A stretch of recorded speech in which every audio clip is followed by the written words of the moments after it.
कुछ पुरानी बातें सिर्फ कहानी नहीं होती।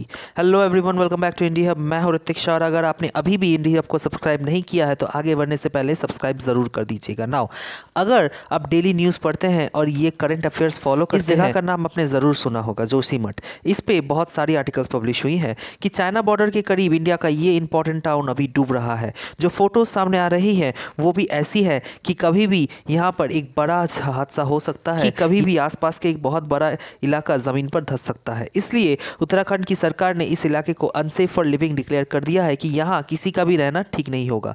करीब 60 परिवार है यहाँ जिनको अभी इवैक्यूएशन के द्वारा बाहर निकाला जा रहा है। और ओवरऑल इस पूरे इलाके को अगर आप देखोगे तो यहाँ 600 के आसपास घर है जहाँ पर बड़ी क्रैक्स दिखेंगी और आपको बिल्कुल लग रहा होगा कि कोई बड़ा एक्सीडेंट हो सकता है कभी भी।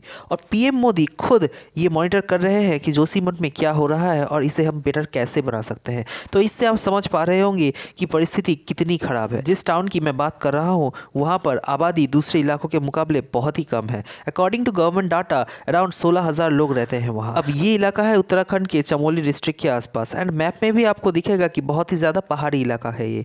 और हो क्या रहा है यहाँ पर, जो आसपास के इलाके हैं और जो घर पहाड़ों के साइड में बने हुए हैं वो धीरे धीरे ज़मीन के नीचे धंसते जा रहे हैं।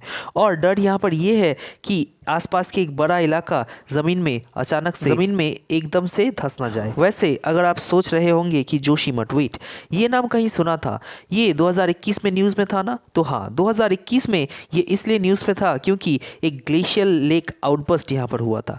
ग्लेशियल लेक आउटबर्स्ट में होता कि मान लो एक लेक है जो कि बर्फ से जमी हुई पहाड़ियों से सराउंडेड है और बर्फ उन पहाड़ियों से पिघल कर लेक में पानी भरता है। तो ग्लेशियल लेक आउटबर्स्ट में एक बड़ा बर्फ का टुकड़ा पहाड़ों से टूटकर इन लेक में गिर जाता है। उसकी वजह से जो पानी लेक में पहले से था वो बस्ट होकर निकल आता है। जो नदियाँ लेक से कनेक्टेड है और जो भी आसपास के छोटे टाउन से ये नदियाँ बहती हैं वहाँ पर एक बहुत बड़ा पानी का बहाव आता है, फ्लड्स होती है, जिससे जो भी बैरियर सामने आएगा इस बहाव के, घर हो या फिर ब्रिज हो, वो टूट जाएंगी और बहुत ज़्यादा डिस्ट्रक्शन भी होगा।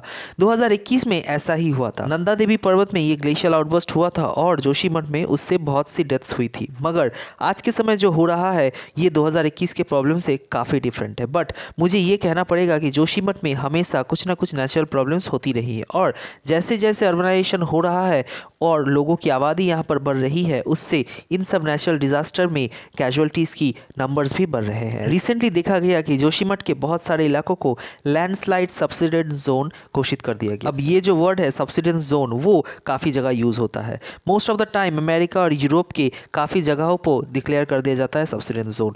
So most of the time होता क्या है कि मान लो एक जगह है जहाँ अर्बनाइजेशन हो रहा है और लोगों की पॉपुलेशन बढ़ रही है, उससे उस जगह पर यूज़ किया जाने वाला जो ड्रिंकिंग वाटर है उसका डिमांड भी बढ़ता है। और ये लोग ड्रिंकिंग वाटर लेते कहाँ से हैं? ग्राउंड वाटर से। अब आप अगर ग्राउंड वाटर्स निकालते रहोगे तो उनके नीचे की जो ज़मीन है वो हिलनी स्टार्ट हो जाएगी। और कई बार ऐसा भी होता है कि जब आप बहुत ज़्यादा ग्राउंड वाटर निकाल लेते हो तो वहाँ पर जो सेडिमेंट्री रॉक्स हैं वो भी हिलना स्टार्ट कर देती हैं और एक डर बैठ जाता है कि कभी भी इन इलाकों में कुछ भी हो सकता है और बिल्कुल ज़मीन अंदर धंस सकती है। हाँ, एक पूरी सिटी, एक पूरा टाउन भी डूब सकता है सब्सिडेंस जोन डिक्लेयर करने के बाद।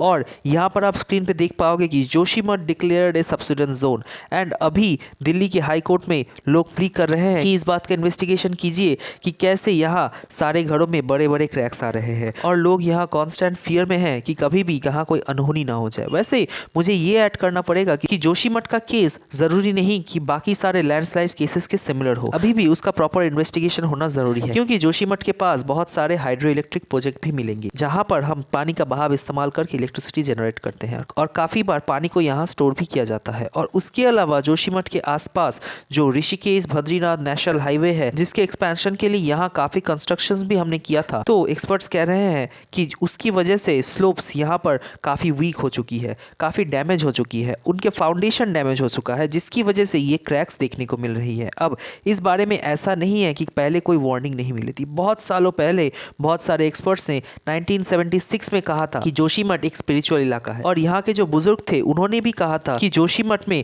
आबादी कम होनी चाहिए, ज़्यादा आबादी होगी तो अनहोनी होने के चांसेस बहुत ज़्यादा है।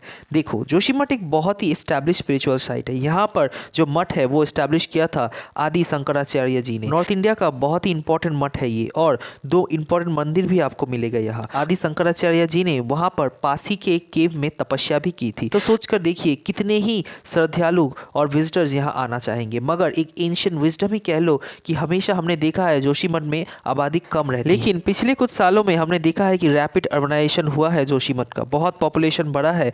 उसके अलावा जो लोग परमानेंटली यहाँ रहते हैं वो तो संख्या में कम है, लेकिन जो लार्ज अमाउंट ऑफ ट्रैवलर्स आते हैं बताया जा रहा है कि वो भी एक बहुत बड़ा रोल प्ले कर सकते हैं इस मामले में। अब यहाँ पर आप पूछोगे कि क्योंकि जोशीमठ चाइना के बॉर्डर के बहुत करीब है तो क्या उससे इंडिया को स्ट्रैटेजिक लॉस होगा?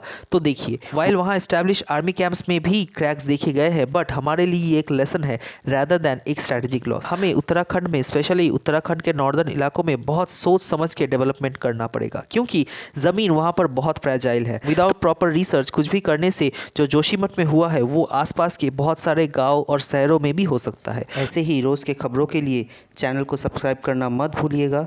अगर आप यूपीएससी एग्ज़ाम में सही से प्रिपरेशन करना चाहते हैं तो फॉलो करते रहिए मेरे चैनल को, और एग्ज़ाम्स के लिए रोज़ की ताज़ा खबरें सुनते और जानते रहिए हमारे साथ।